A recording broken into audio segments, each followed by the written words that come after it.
Hi everybody.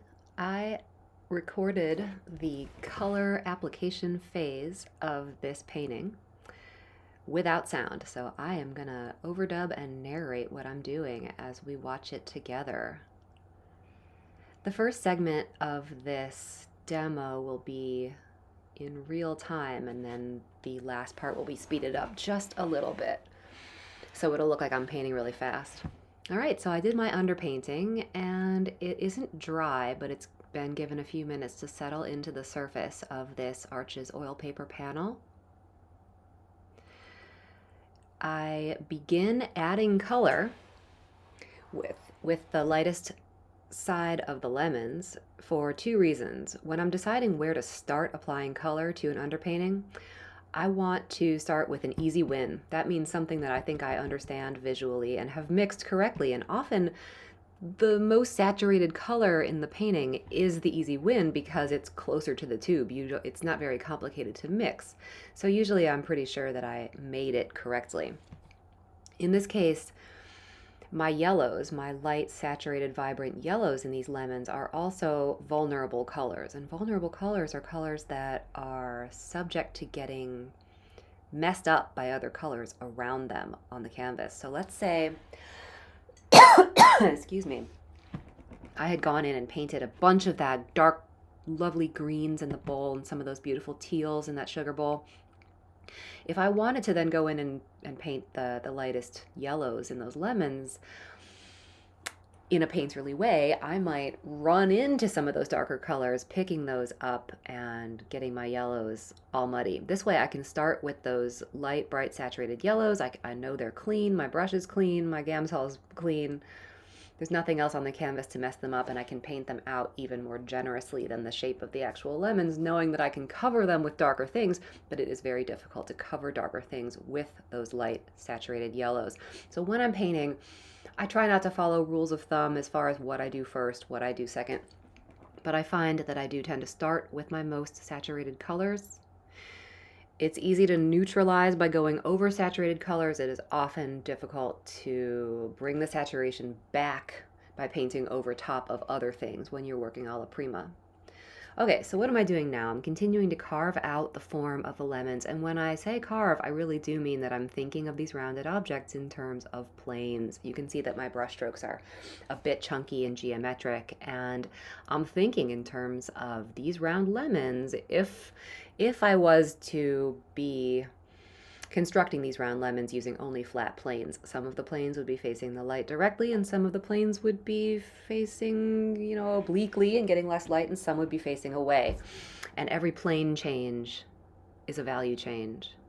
And so I'm using my brush to describe the shapes of those value changes, the shapes of those planes. Dark yellows here.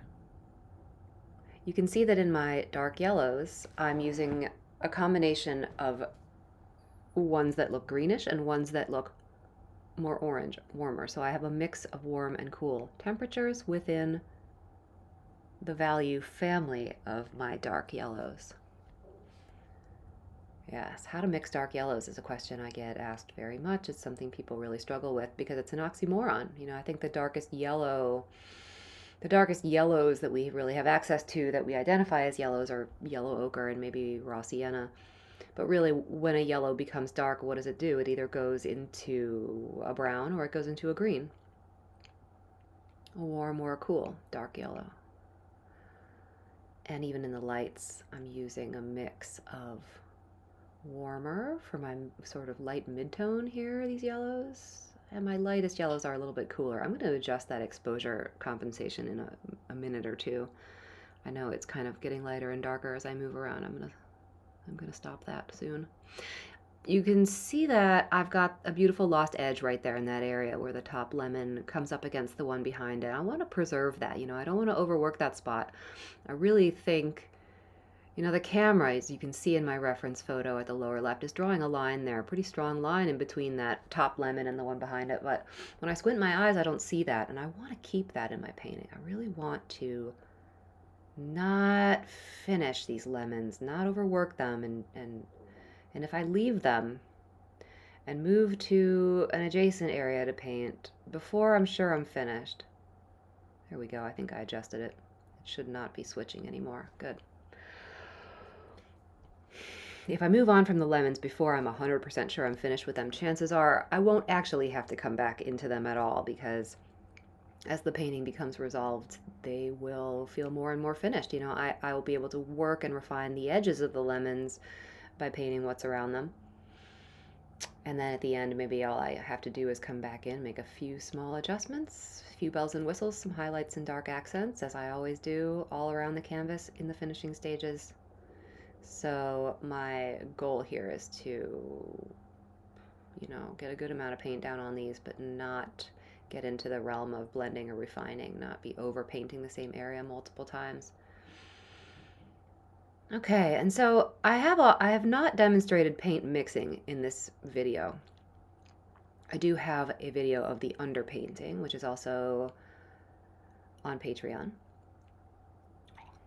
And I did not film the color mixing portion, but you can see on my palette I have a lot of pre-mixed piles, some things that were mixed with the teal of the sugar bowl in mind, some things that were mixed with the green of the bowl in mind, and a bunch of stuff that was mixed with the yellow of the lemons in mind. And you know, most of the mixing that I do with my brush in the course of the painting is happening between those piles. They're not perfect, but with modifications, they're a great starting point for me to be working all around the painting. And really, it's difficult to judge whether your pre-mixtures are correct until you get a little bit of paint down on the canvas. And even if you're not pre-mixing, even if you're diving in and mixing with a brush, it can be difficult to know whether those first few brush strokes are correct until you get a little more paint down on the canvas. You need something to compare them to before you make judgments, which is another big argument for moving all around the canvas as you're painting and not finishing anything before moving on to something else. Stop sooner, in other words. It's a big philosophy of mine. Okay, just really, especially with darks and shadows, it can be hard to know what color they are. It can be hard to know how to mix them. A lot of that is because we don't perceive color very well in the dark. And so when something is in shadow,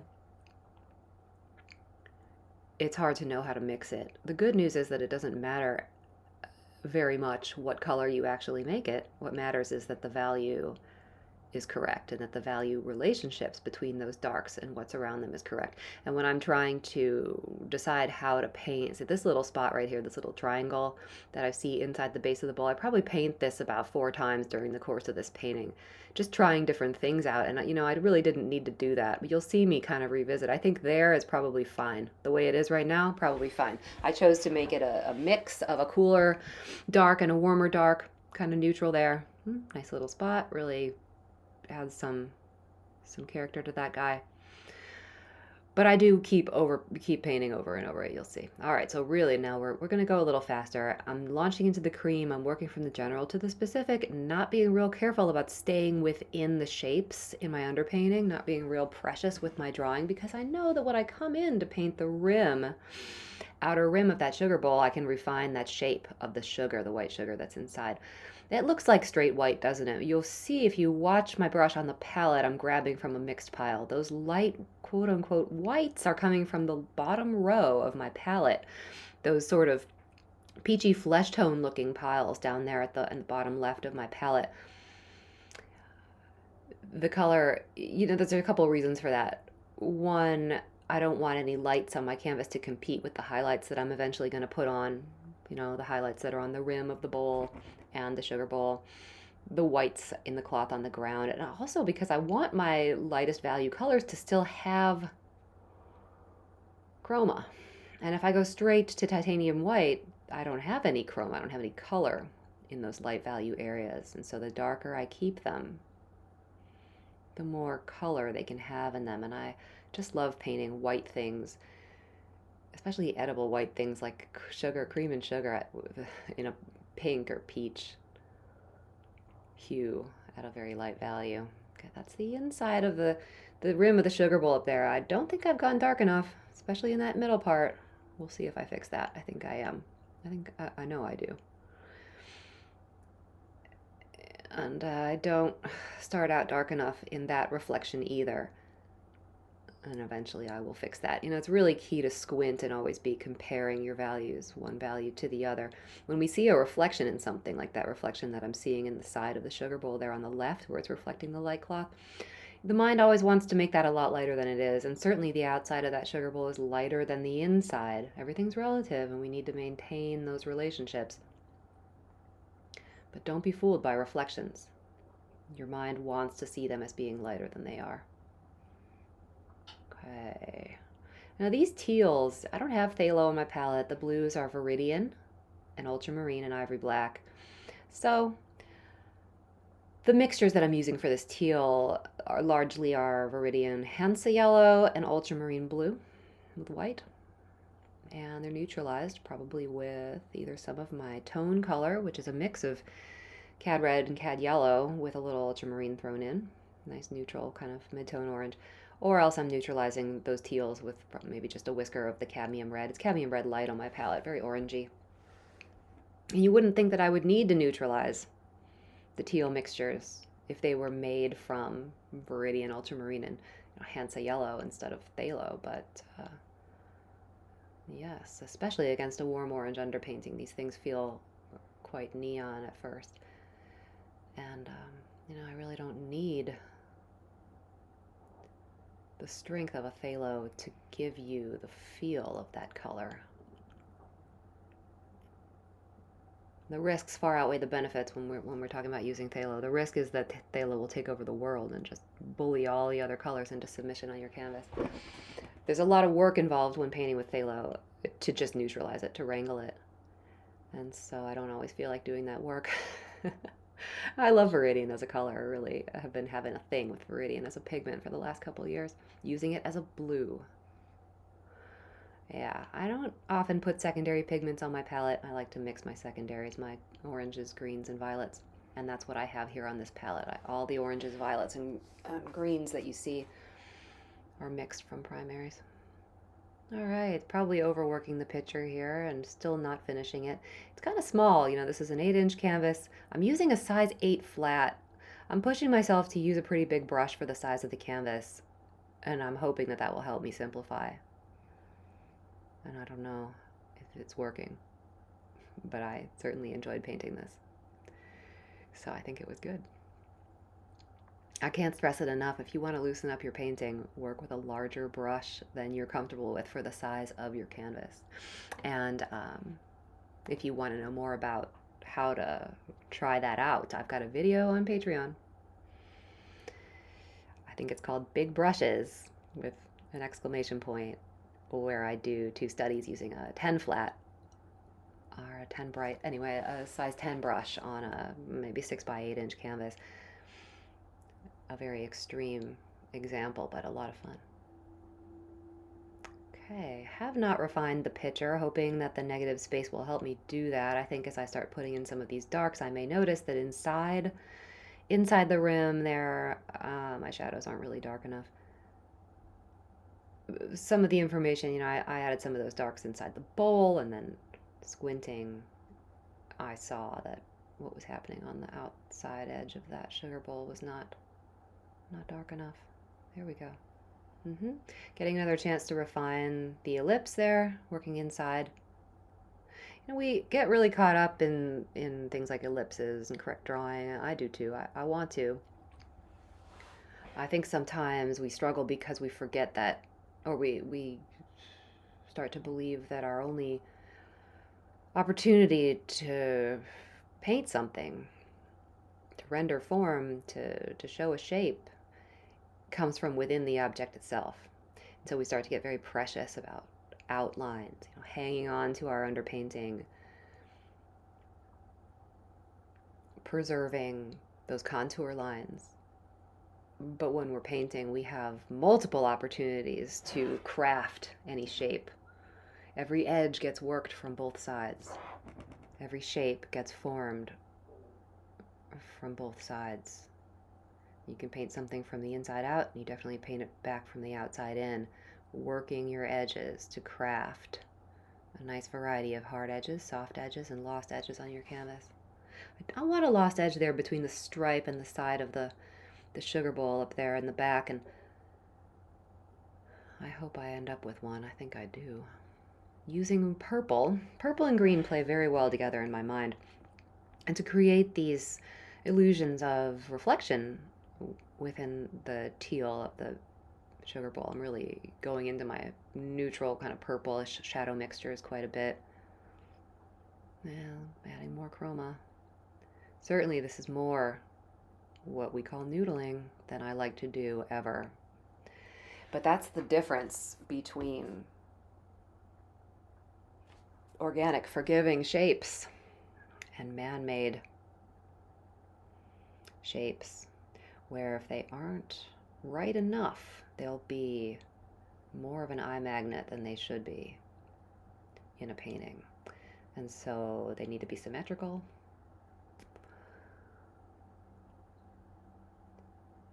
But there's a danger in getting sucked into repainting something over and over and over again, especially when it isn't meant to be your focal point. I want my focal point in this painting to be the lemons in the bowl. I think, they're the main characters. They're in a good spot on the canvas. They're the most chromatic thing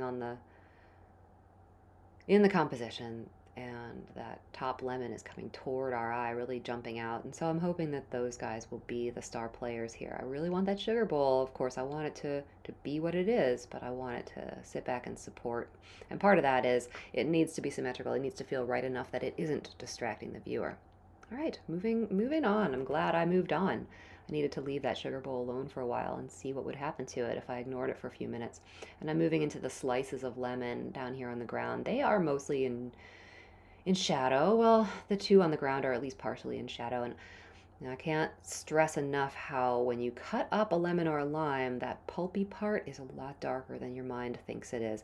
I so often see students painting the pulp part of lemons using the same yellows that they used for the the light side of a whole lemon, like the ones in the bowl, and that is never correct. It's always much closer to a yellow ochre, even in the light. That pulp, it's translucent. Very grayed down. That one's half in shadow and half out of shadow. I'm really pulling from a lot of what I mixed for the shadow sides of the whole lemons as I'm painting these pulps. And again, I'm not getting too hung up on that white rindy outline yet. I can put that in later. Sometimes I start with that. Not this time. But I'm not preserving it in the underpainting. In other words, I'm not being real careful with my brush strokes because I have definitely still opportunities to clean all of this up with the negative shapes. Nothing's finished until everything's finished, so I don't need to be too careful here. What I want is to be thinking about temperature, to be thinking about values, to be thinking about value relationships. Now, there's the white rindy part that's in shadow. Made it very cool. So it feels like it's getting some color from the bowl. That one's also cool with slightly different hue. Okay, that one moves out of the shadow there. I'm going to put a spot of fairly saturated yellow. I'm going pretty light. Yeah, that's a nice moment. And I'm still using that 8 flat. I'm just manipulating it in a way that I can get a more refined mark. Maybe I use only the corner. Blending just a little bit where they come together, blending wet into wet, blending paint into paint. I never take a soft, clean brush and blend anything unless it's the very last stage of the painting and I'm knocking down ridges in the paint. To blend two colors together, you want to have color on the brush when you're doing it. Maybe a transitional color between the two, or maybe you just massage two color shapes into each other where they connect. Yep. Okay, these are about done. Hopefully I'll move into their negative space and see what that does to them.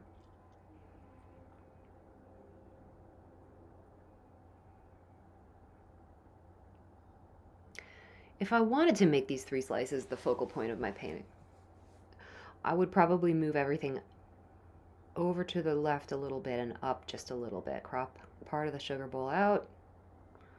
Move the lemons in the bowl over just slightly to the left, give them just a bit more of a central place on the canvas, and I would spend more time on them.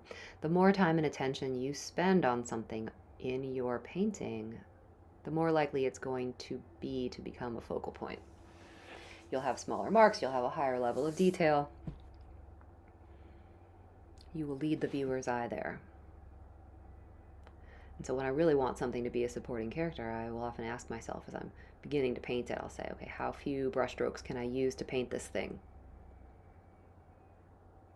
Cast shadows. I want variety in my cast shadows. I want the value to be correct. But I don't need to worry so much about what color they are. When I'm trying to decide how to approach one of those neutral grays of a cast shadow, though, I do look around the still life for ideas for what color they are. Firstly, you can compare colors one to the other. So as I'm looking at the shadow on the ground there that looks purple there, on the left of the lemon slice, I look at it in the still life and I compare it to a dark that's near it. So I can compare the shadow on the ground to a dark value in the bowl, and I can say, okay, well, it feels more purple than that. So I make it a dark neutral, sort of violet purple. You can also look to what are the objects around it that are casting the shadow. So this cast shadow under the turquoise creamer here is going to be cooler. Yes, it's still a shadow getting cast onto that white cloth, so it has that in common with the cast shadows of the orange slices, but because it's being cast by an object that's really opaque and really cool in value, I'm going to have a cooler kind of sense and incorporate some of those turquoises into the cast shadow here. There we go.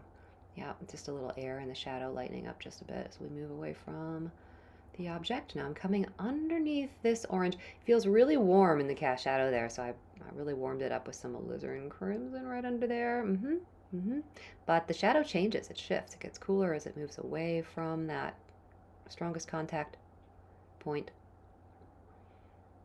Anytime you want to warm something up, anytime you want to darken something, create the illusion of additional darkness, think about warming it up. It may work. It usually works for me. Warm colors feel darker to my eye than cool colors do, many times. This is a tricky little spot right here, and I've fudged this from the photo reference, as you can see, and I fudged it from life too. I like to call it fudging when I just change something, executive decisions, artistic license, artistic fudge making. I didn't want the little fold that was happening there. Although if you create a piece of art from this, and you do, I think that's totally legitimate, especially if you're including that lovely fold that's on the left there, which is really fun. I didn't want any of that, so I pretended that it wasn't there, and I pretended that the cast shadow of the creamer was just on the ground, and kind of mentally, visually pushed these two closer to each other. And so I have that little space right there in between the shadow and that piece of lemon that was a little tricky to paint. You need a soft edge on your cast shadow, and I wanted a harder edge on that lemon slice. And the lemon slice looks very orange. Even in I left it, right? So in the finished painting, it looks like an orange slice, and if it feels like an orange slice to you in the finished painting, I'm okay with that. It looked orange to me as I was painting it, so I did that. I could have stopped there, but I want a soft edge on my cast shadow. Swiping across it to put just a little air in the shadow there. You want soft edges on your cast shadows and harder edges on objects. All right, mixing up what now? Going into the cast shadow from the glass. So these are always tricky, cast shadows of transparent or translucent objects. Of course, I've got a lot of stuff going on in this cast shadow. I have those lumpy shapes, which are the shadows of the lemons, opaque, and then I have these shadows of the glass bowl, which are not very dark, and they have color to them. The temptation a lot of times is to make the lighter parts of the cast shadows of glass too light of a value, because they feel so much lighter than the other things going on in the shadow. But the important thing to do is compare those areas of lighter shadow to the areas of the ground and the light. It's a very important relationship there. That's a little tip of the lemon, I think. Didn't really need that detail, but all right.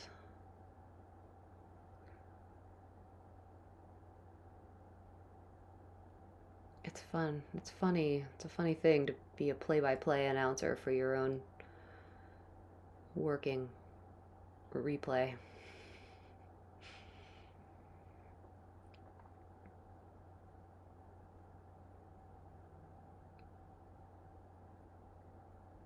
Okay, opaque part of the cast shadow. It looks very purple, especially against the underpainting. In the finished piece, I don't think it will really read as being so purple, and you can see on my palette's coming from the upper left there, I'm sorry, the upper right. Those violets, they look very gray on the palette, and they are. All right, so the bowl is this kind of yellowish greenish glass, and you know, when I'm in doubt about what color something is, I often look to the other colors in the still life. I look to the other colors on my palette. I try to find something that's the right value. And I don't worry so much about what the color is. You know, if it's a color that occurs elsewhere in the painting, if I'm using it on something else, it can only create more color harmony, repeating that color. So I bring some of the yellows, maybe some of the darker yellows I mixed for the lemons, into that shadow. It mixes in and gives it a bit of sense of green, but it also connects it to the lemons in the bowl a bit. All right, so working into the light negative space. I complain a lot about painting light negative space. I almost always leave it for last. A lot of that is because I like to paint cast shadows before I paint the light around them. It helps, I feel, for me to get the edges that I want on my cast shadows when I paint the light first. See, here I have light on the ground and I'm trying to paint the shadow in. I don't get the edge that I want, so I'm going to have to come in and touch that again, that shadow there on the left, lower left. But I generally will save painting the ground and the light for last. And the reason that I always complain about it and be a drama queen is because it's less fun than painting the other things. As I'm beginning a painting, I don't have to worry about being careful. I don't have to worry about my contour lines. I don't have to hang on to my drawing, be precious. I can be painterly and go outside the lines, but then in the end, in the finishing stages, when I'm going back in and painting around those lines, refining my edges, I do need to be a bit more careful and a bit more thoughtful and a bit more, conscious of what kind of edge I'm crafting, rather than just saying, be painterly, go outside the lines. And in the light negative space, the cloth in the light, I'm creating a shift.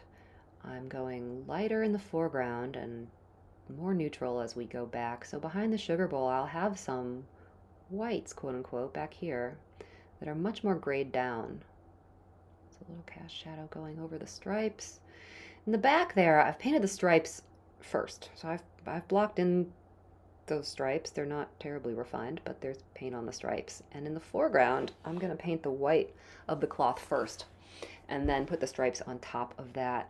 And I don't know, I like both techniques for pattern. I think they each create their own good qualities and bad qualities. Just like I just said with cast shadows, how I like to paint in the dark cast shadows first and then put the light ground around them so that I can achieve soft edges. Those stripes in the distance, I've painted the darker element first, and I'm coming in around it with the light element. This will also help me have softer, less distinct edges on those stripes. The stripe I'm going to put in the foreground is going to be a bit more assertive.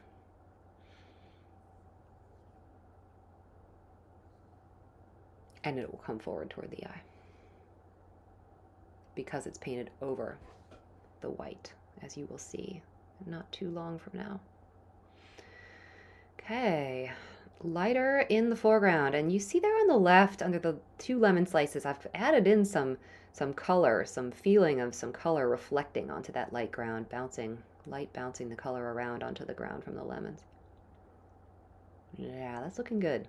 So you see I had to come in and refining the cast shadow edge.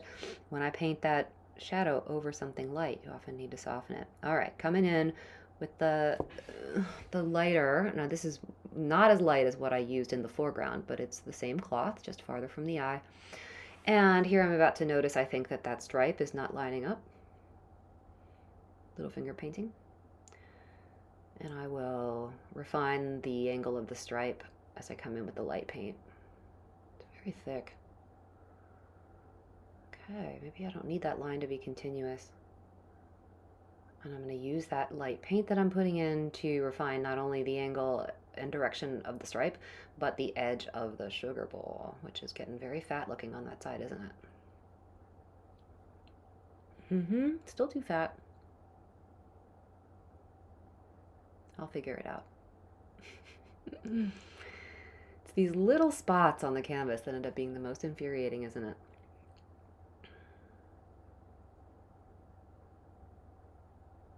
Okay, I decided I liked what it was doing over there on the left, so I'm coming over on the right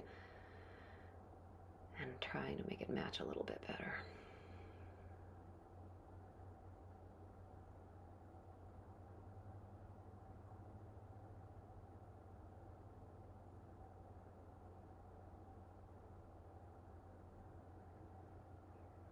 How much of that stripe do I want to paint? What can I let go?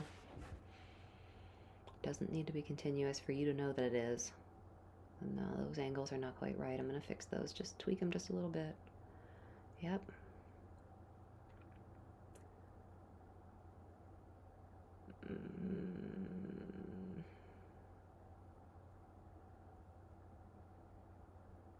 You notice how many times my brush is going back to the palette. I'm not just touching the canvas.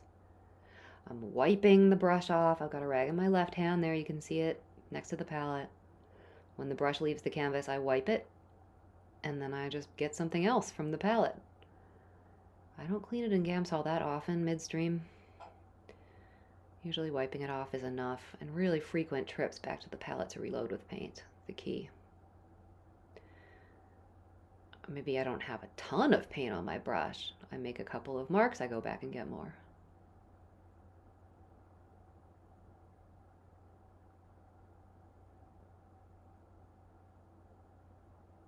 When you're painting, the first 3-4 touches of the brush on the canvas, you are depositing paint on the canvas. And after the first 3 or 4 touches, you are not depositing paint anymore. You are moving paint around, picking it up, moving around the paint, blending it together.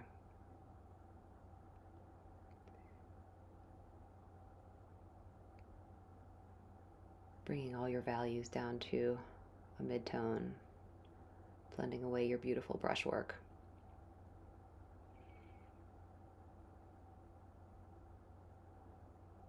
Okay, here I'm going back into the lemon because I did something funny. I just sort of did something wrong with the bowl there and left a big unpainted area, and now I need to make that lemon a little bigger to compensate, and that's going to be all right. That's more artistic fudging.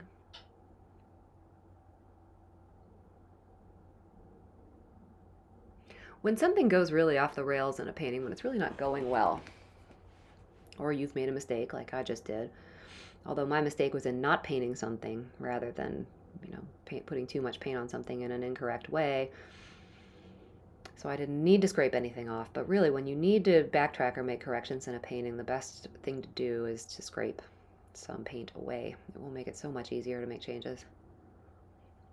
And sooner or later, scraping down your canvas becomes a comfortable way of life, and it's a wonderful way to get texture into your work. It's a wonderful way to loosen up your work, softening edges, creating lost edges. It's another example of me using violet neutrals that are going to end up looking green. Some of them are greener, some of them are more purple. Certainly in the darks I've gone mostly green, but I have a mix of greens and purples. And one of my recent workshops, I was yelling at the whole room in a nice way. When you want to paint dark greens, make them purple. And I think everyone thought I was nuts. Well, there's a dark green. That's ivory black and hansa yellow. A little viridian that I'm using to mix that dark green there. One brush stroke for that. That is a dark neutral brown with some alizarin in it. And here comes the purple.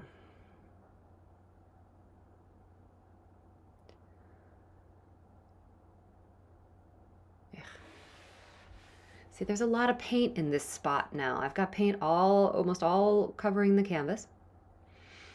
And so I need to be aware of that. Certainly, painting alla prima doesn't mean you paint in only one layer. I use things like the solvent-free gel medium. You can see that on my palette at about 1 o'clock. That changes the consistency of paint, so I don't need to add Gamsol, paint thinner to it while I'm working. And these mediums, like the solvent-free gel that I love, I also use walnut oil. They help wet paint stick to other wet paint. So they help me layer when I'm painting alla prima. And I only ever paint alla prima. I make it sound like I paint some other way sometimes. Purple, more purple in the rim there. Yeah, I was going to touch it, but I didn't. Oh, yes, I did. Yeah, I needed that. And so you can see the rim all the way around in the photo reference, but I've let some of that go. I didn't think I needed it.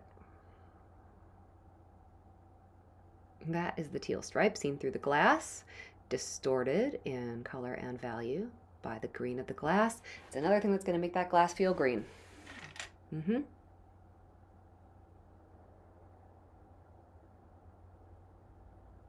I love things seen through other things. I love cast shadows that cross two colors. And if you love these things, if you notice a pattern, if you're noticing that something's really satisfying in your work, you can engineer your next still life to include that thing. And then you'll have even more pleasure when you paint.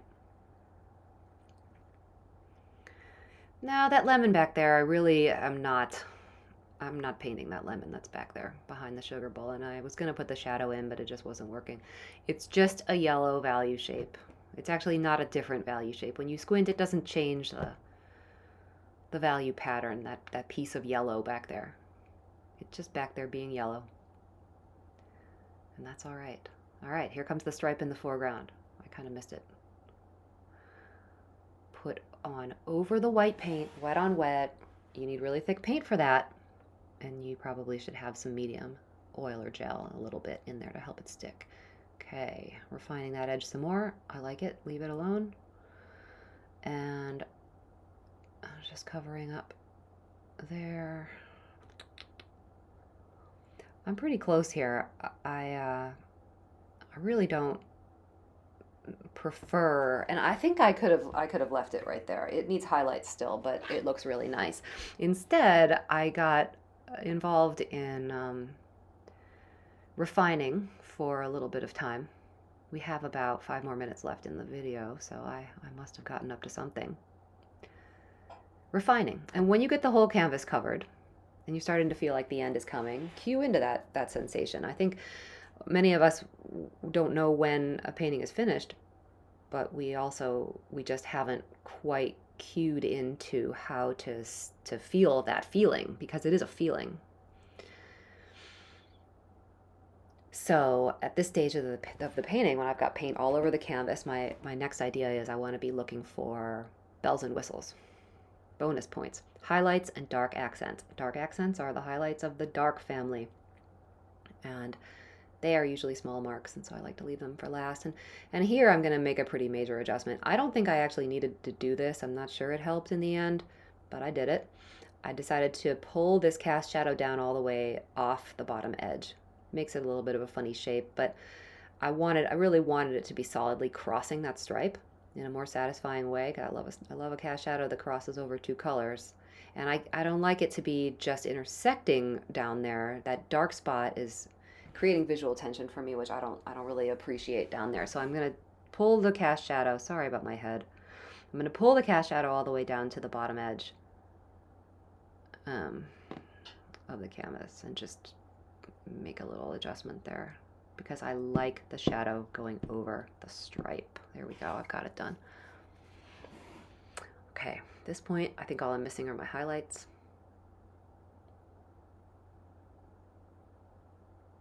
I get very bogged down back here in this stripe, and I probably shouldn't have. I don't think I needed to refine that anymore, but it was the value shapes were kind of bothering me within that stripe.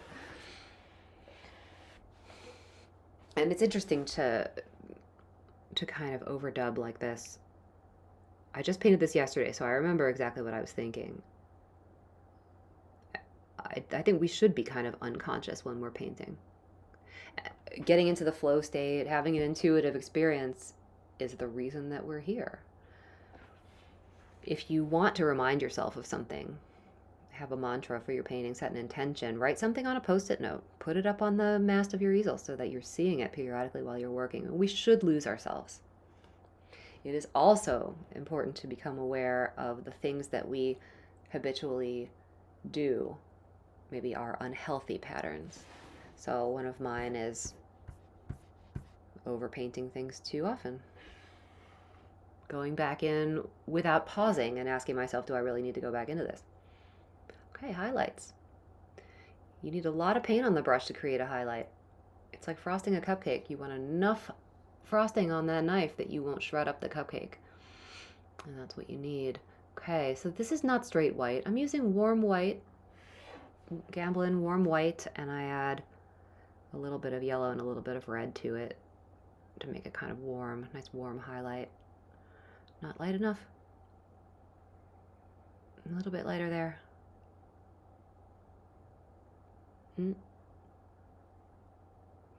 Don't paint every highlight you see. Most likely you don't need them all. And chances are it'll end up making your work look speckled, or spotted, or like a starry night sky if you put all the highlights in that you can see. I'm going to suck that one up just a little bit. Excellent. At this point, you want to step back, take a deep breath, really look at your work, maybe take a picture of it, take it out of the studio, look at it.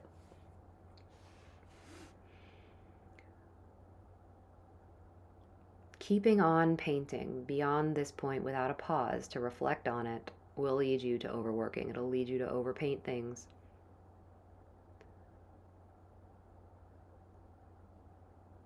So just be aware of where you're at and stop yourself. All right, I'm going to sign it, I think. Is that time? I'm going to sign it in a little bit of an unconventional place because I have those stripes in the bottom right where I usually sign. So grabbing up a little bit of paint that's not too contrasty with the rest of the composition, I'm going to pop my signature on up there. Wonderful. All right. Well, thank you very much for joining me for this. It was fun painting it, and it was fun sharing it with you. I would love to see your work. I will attach a photo of this still life, and feel free to make any kind of art you like with it. And thanks for joining me on Patreon.